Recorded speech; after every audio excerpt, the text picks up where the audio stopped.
Hi, I'm Tony Stefani with Hillside Christmas Tree Farm, and today I want to do a recap of our 2022 sales season.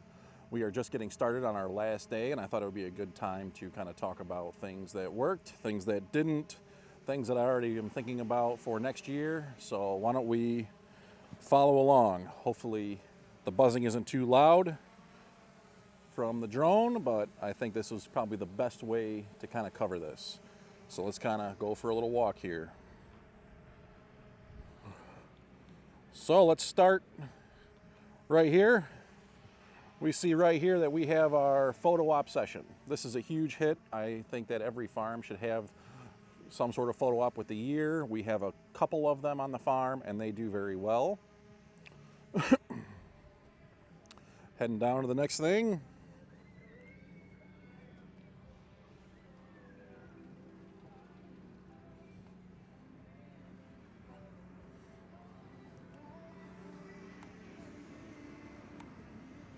All right. Next, we talked about our welcome area. So behind me is kind of our welcome board. We spent a lot of time this year and we developed kind of a new panels. We made new panels from Staples, and it was pretty easy to do. Dad's rolling around the golf cart. I think altogether it was maybe $500 worth of panels, and we kind of had a theme of plan your experience, starting your experience, and finishing your experience. I'll put a little clip close up, and I'll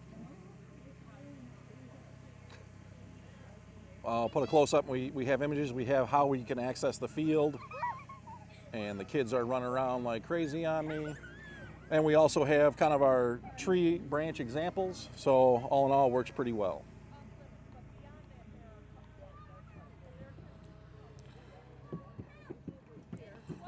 Walking through our area here, I'm walking in our kids' play area. You can see my two littlest ones playing around in it.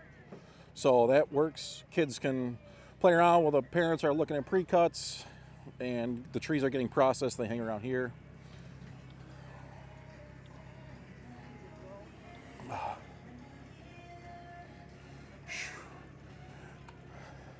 Another thing that is a real big hit for us is the tot lot. We are at a point now where we have to grow trees specifically for the tot lot. They're just the tops of, some Scotch pines, some trees that just aren't gonna make it to be full Christmas trees. So we're cutting them down and selling them for, $3 and $5, and it works out very well. Next over here, we see our second annual sign. I think I've talked about this one before too. It's got a ruler and it has the year on it again, where kids can, parents can take pictures of their kids as they visit every year.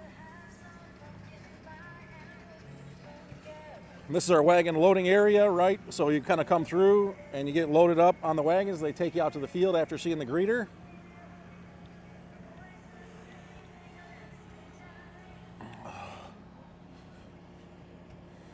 All right, let's go through something that doesn't work really well for me. We sold a total of maybe 8 pre-cuts. Now, it could be my approach on pre-cuts. The pre-cuts that I'm selling are kind of our lesser quality, and I think people prefer to go out in the field. So it doesn't work too much for me. This is something that I want to work on in the future because I think there's a lot of potential. Another problem I have, and I think other people have kind of talked about it too, is we use re-rod in the ground and tie the trees to them. We can see that they are leaning all over. They're not displayed very nice. So actually, I think last week I was thinking about a way how to secure that, and I think I'm going to work on that a little bit this year. And I want to fill up, this half here, and also in this area here, and kind of double my pre-cut capacity. Obviously, as a choose and cut farm, you are limited by daylight, so figuring out a way to extend your season is a way to increase your sales numbers. So we'll go through that. On one of the videos earlier this year, someone commented how we handle the different avenues or different ways that people enter the field. So I kind of want to cover that now. The trees, this is our tree processing area. Let's back up and go up. So to my left over here, you can see where the tractors are coming in, and they'll enter through these two posts. The trees from the wagon come up this way. People with carts kind of come through this little alleyway through here, and they come up to the same processing area. Cars drive around the fuel oil tanks, and they end up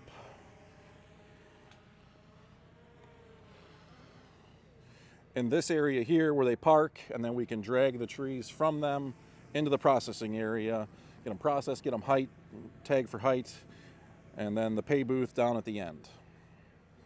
So that's how we handle kind of the barn area. Overall good success.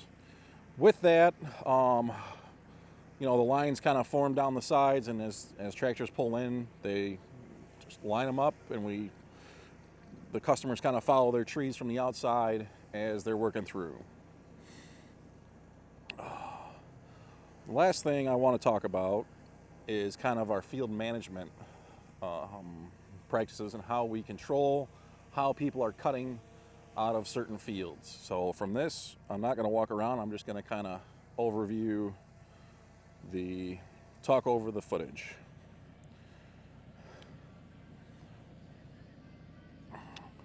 So from here, when the customers come on site, they tell the tractor driver which field they want to go to. Then the tractor will take them to wherever their destination is. If it's fur, I'm going to take the shortcut. Actually, let's take you as we would.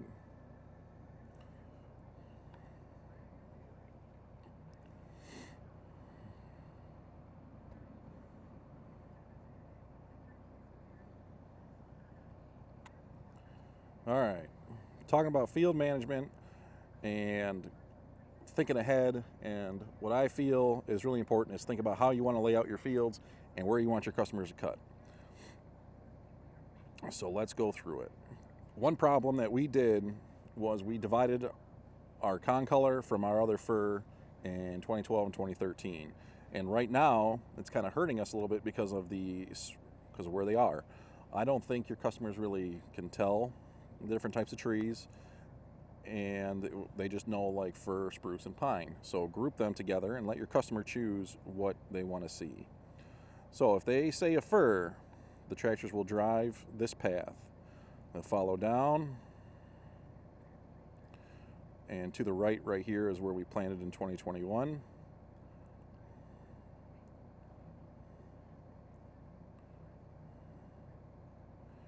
And the new field that we opened up this year is right there, right there. These are our balsam and Korean and some Canaan. And our concolor are way over here. So either the tractor has to drive this or the customer has to walk all the way over here. And this is our new concolor field. And leftover from last year, we opened up this field last year. And they were concolor, Canaan, and balsam also. In my opinion, that is a lot of time for the tractors to be driving back and forth, and just not an ideal setup. So what should have happened is we should have put the concolor with the other trees, and here's a whole new block of trees for 2022. Another thing that works out for well, and I've talked about this too, is controlling your fields. We use these orange fences, and this field will be open next year. I think, and I feel that if you opened up your whole farm, your best trees are going to get selected, and you're just going to have patches of trees, and your customer's going to have to wander around aimlessly across all your acres of fields to find the tree. I think when you're dealing with planting and just kind of your overall farm approach, that'd be difficult, right? You either have to cut some of the trees out to plant a whole block, or just you're going to get stuck in planting in the holes.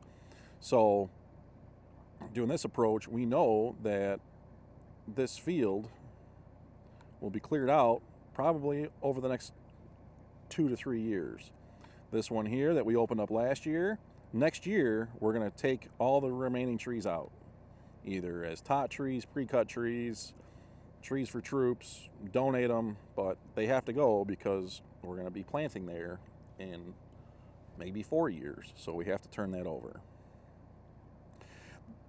I want to talk about how well this orange fencing works.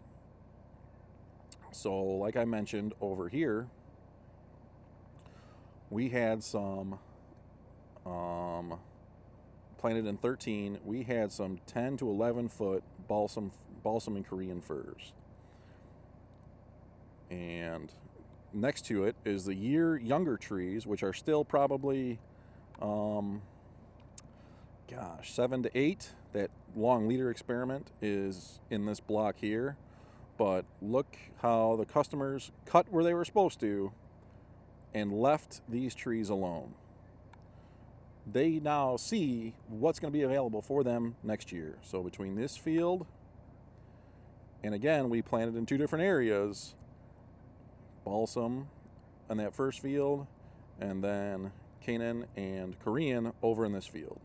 So they will have, again, 2 fields to choose from, and plus that third of concolor that's next to the current concolor. It works very well, these ropes, and if another method to control the trees and which ones are being harvested is using these orange fences.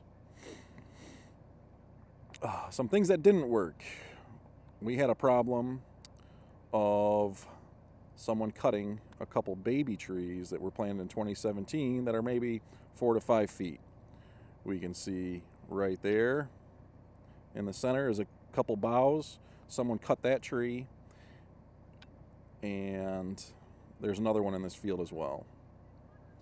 The problem is we have our harvestable Scotch pine right here next to these small trees, and we didn't rope them off. So we can't expect the customer to know the different types of trees. That's our responsibility. So we had this field open, this field wasn't roped off. So however it happens, someone cut a couple trees that shouldn't have been done. Next year we're not going to have that problem because all those Scotch pine are going to go away. Again, over here we have some Scotch pine the last year that they're going to be here, and into our spruce field. The trees that we roped off for our spruce are a little bit further this way. We put some orange fencing here just so that people walking down the main road will not be tempted to cut in here. And again, the main road through the center here, we have roped off so that people don't enter that spruce field and cut out of it. All right, let's kind of talk about some things that we want to change and upgrade. Like I talked about the pre-cut area, I want to extend the pre-cut area from behind me all the way through into here. Some funny things that happened this year was we actually broke one of our, what do we call them? Our tree holders, I guess. After the tree is wrapped up, we take it to one of the tree holders. I'll actually show you, why not? And we actually broke one of the 4x4s, and we had to replace it pretty much on the fly.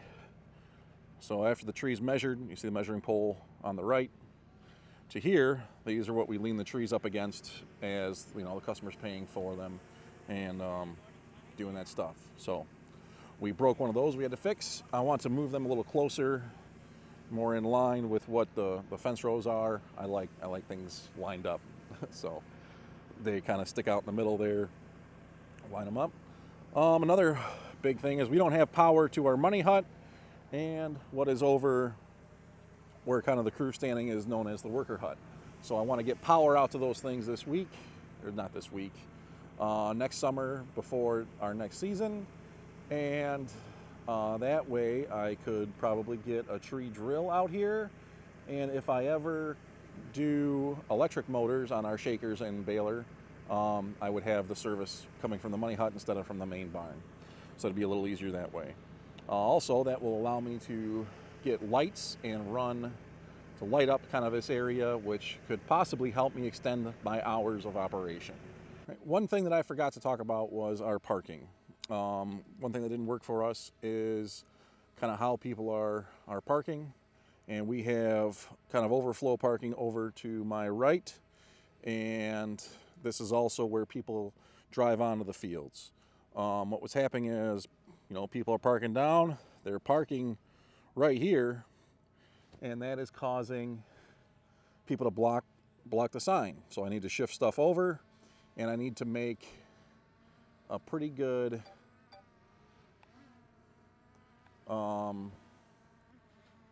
sign for people to enter. So behind me right now is kind of the main parking lot.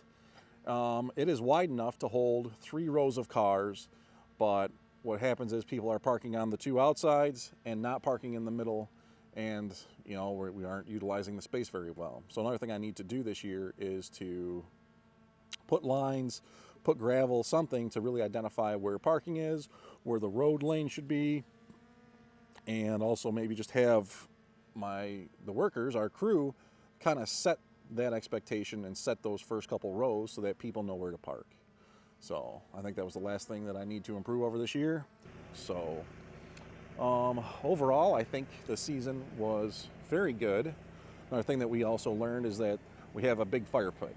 I think it's like a 4-foot ring, and big logs actually do really well in a big fire pit. So they're heavy, but as I kind of walk over there, you will see what I'm talking about. So we have some, pretty big, extensive logs in this thing. And yeah, so I think that wraps it up for my 2022 season. If you have questions, comments, suggestions, always open to it. Always looking to help and take advice. Speaking of help, a Christmas tree farmer outside of Dundee, I think they are maybe 2 years in, knowing them through the Michigan Christmas Tree Association, offered to help this year. They kind of volunteered to, see the farm in operation and getting ideas for things that they want to do on their farm. So that was very cool. Thank you, Jeff and Cindy. That was a lot of help. I hope you got as much out of working for us as we got the work out of you. So thanks again, guys. And yeah, appreciate everyone's support on the channel and everything like that. So keep watching, keep talking, and hopefully everyone's having a great season. Thanks.